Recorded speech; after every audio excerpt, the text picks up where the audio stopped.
Platelet rich plasma కానీ కొన్ని కంట్రీస్లో స్టెమ్ సెల్ థెరపీ చేస్తుంటారు అంతే. ఎందుకంటే ప్లాస్మాలో ప్లేట్లెట్స్ ఉంటాయి, ప్లేట్లెట్స్లో గ్రోత్ ఫ్యాక్టర్స్ ఉంటాయి. ఆ గ్రోత్ ఫ్యాక్టర్స్ని కరెక్ట్గా కార్టిలేజ్ ఎక్కడైతే అరిగిపోయిందో ఇటువంటి యంగ్ పేషెంట్స్లో కూడా మనం కానీ చిన్న ఇంజెక్షన్తో రిలీజ్ చేస్తే కార్టిలేజ్ గ్రో అవుతుంది. కానీ ఇది చేసే పద్ధతి డిఫరెంట్గా ఉంటుంది. ఇష్టం వచ్చినట్టు మనం బ్లడ్ తీసుకొని ఎక్కడంటే అక్కడ మోకాల్లో వేస్తే కార్టిలేజ్ డెవలప్ అవుతుంది.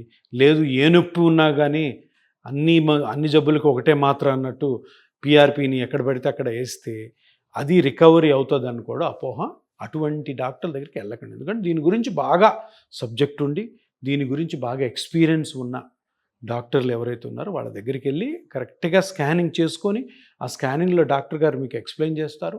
ఆ ఎక్స్ప్లెయిన్ చేసిన తర్వాత అది ఎక్కడైతే కార్టిలేజ్ జరిగిందో అక్కడ ఈ ఇంజెక్షన్ చేయడం ద్వారా మీ బ్లడ్లో తీసిన గ్రోత్ ఫ్యాక్టర్స్ చాలా మంచి రికవరీ ఉంటుంది. ఇంకొకటి చాలా మంచి రికవరీ అయినా అవ్వకపోయినా కానీ ఆ వయస్సులో ఉన్న ఏకైక ట్రీట్మెంట్ ఇది.